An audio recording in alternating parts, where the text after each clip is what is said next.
I thank God for the encouraging word. जो प्रोत्साहन का वचन के लिए धन्यवाद देता हूँ। So the first thing is I realized that why I am not able to forgive others. पहले बात मुझे मालूम पड़ा कि क्यों मैं दूसरों को क्षमा नहीं कर पाता हूँ। So brother already mentioned that because I don't know how much I forgiven. क्योंकि मुझे नहीं मालूम कि कितना मुझे माफ़ी मिला है। So that is the one thing is we have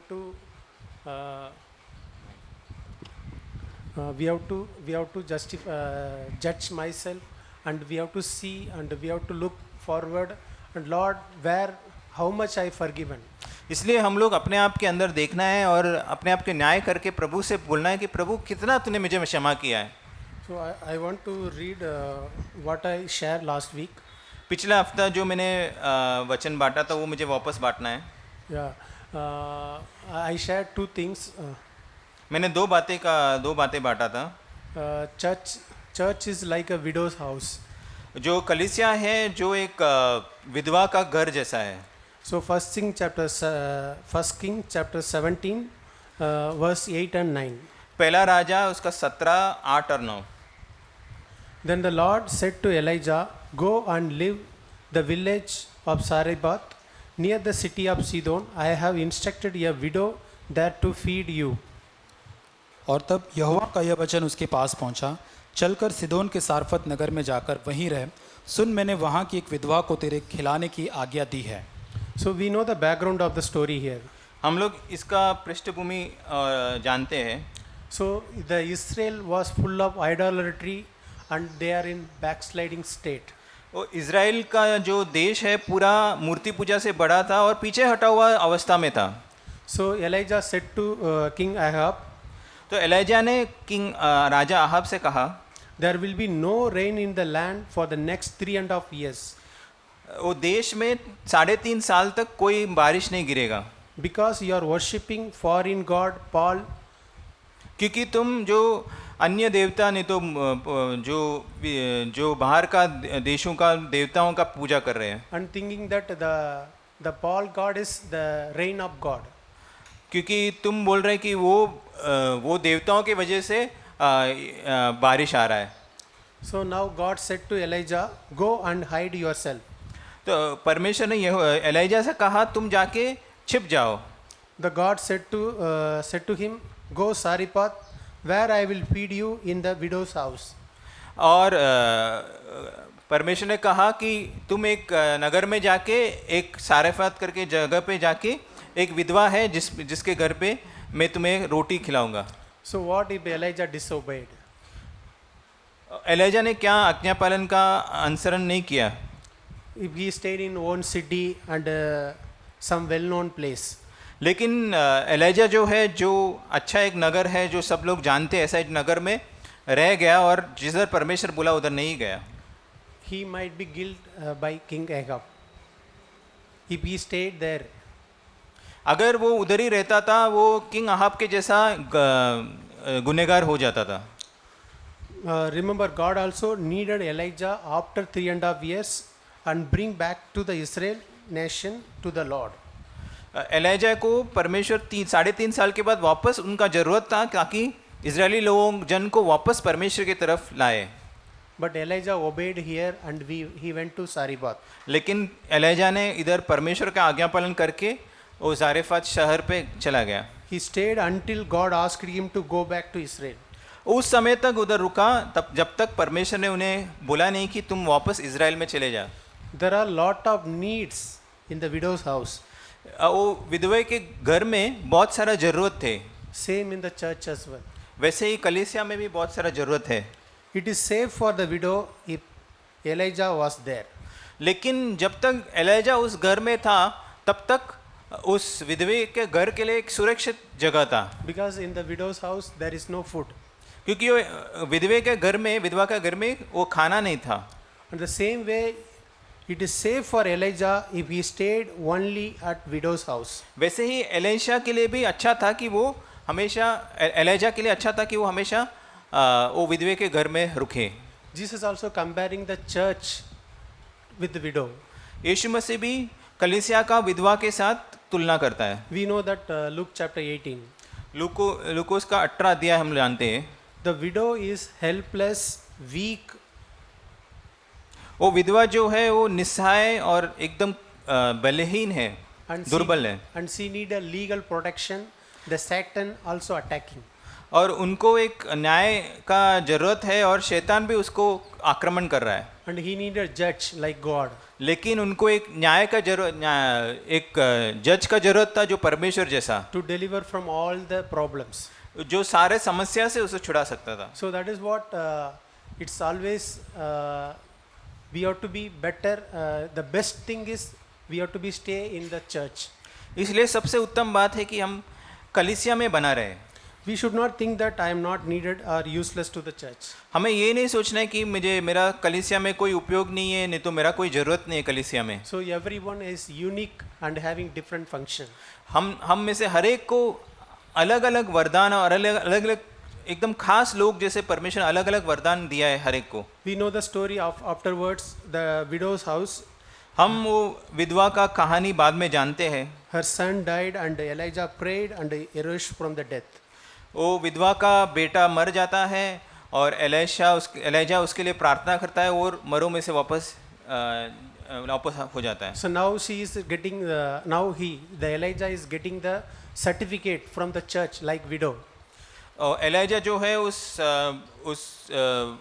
विधवा से उसको एक सर्टिफिकेट मिलता है, जैसा कलीसिया जैसा विधवा है उसको सर्टिफिकेट मिलता है। 1 King chapter 17 verse 24. पहला राजा उसका 17 उसका 24 वचन। Now I know for sure that you are a man of God and that the Lord truly speak through you. और स्त्री ने एलिया से कहा, अब मुझे निश्चय हो गया है कि तू परमेश्वर का जन है और यहोवा का जो वचन तेरे मुंह से निकलता है वह सच होता है।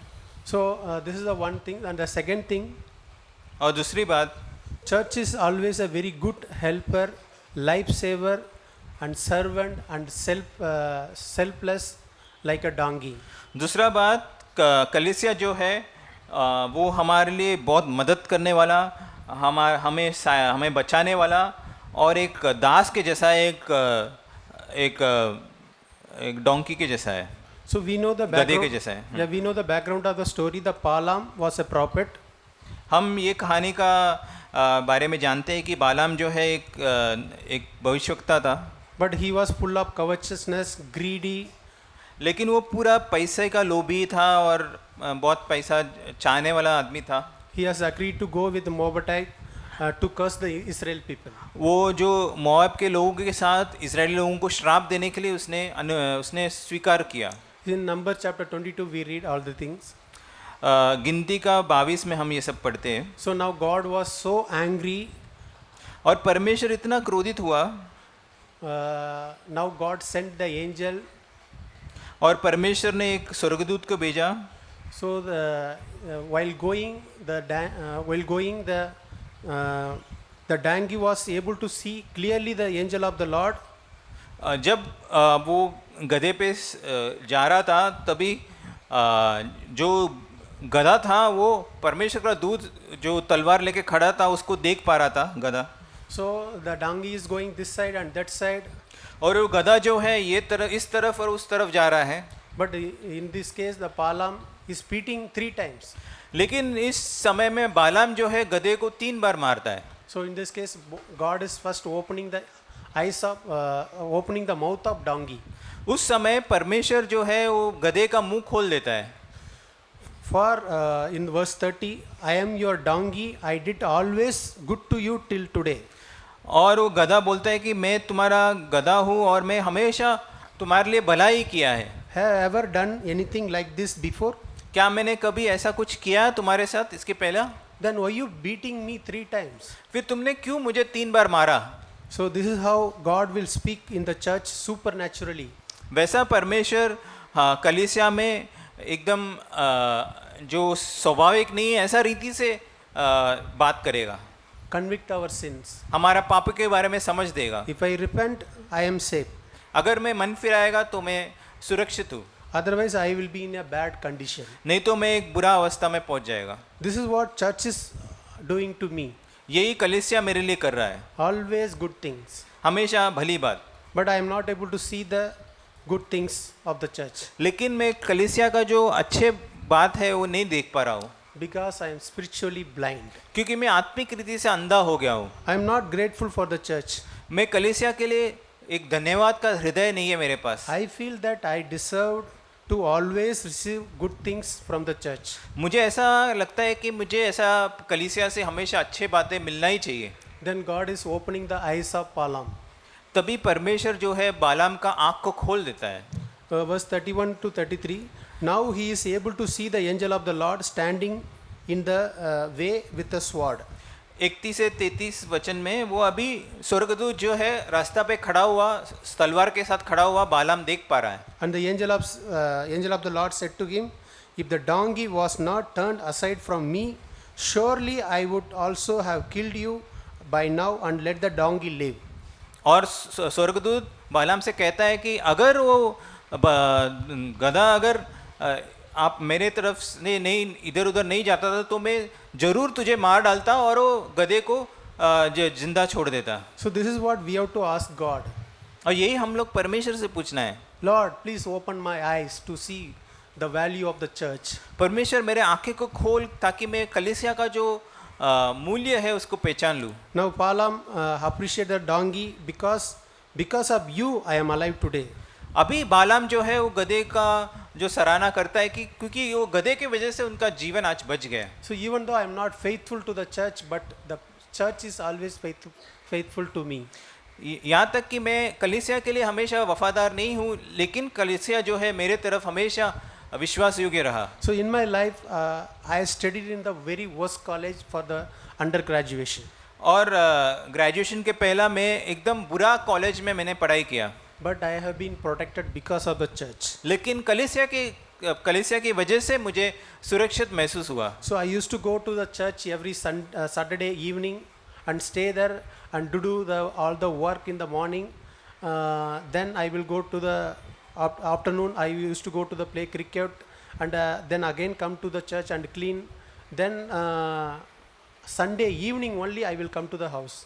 मैं शनिवार को ही कलीसिया पहुंच जाता था शाम को और उधर रहता था और उधर सोने के बाद सुबह उठ के कलीसिया का सब काम करके फिर कलीसिया होने के बाद भी थोड़ा देर दोपहर को क्रिकेट खेल के उसके बाद कलीसिया का सब साफ सफाई करके शाम को ही मैं वापस आता था। So this is how I protected in the church. इस तरह से मुझे कलीसिया के अंदर मैं सुरक्षित महसूस हुआ। But after some time I studied in a very good college for the post graduation. लेकिन ग्रेजुएशन के बाद मेरा जो पढ़ाई है बहुत ही ऊंचा कॉलेज अच्छा कॉलेज में हुआ।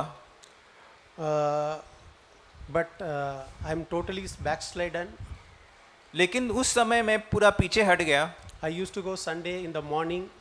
मैं सुबह कलीसिया में जाता था। I used to sit in the corner and sleep.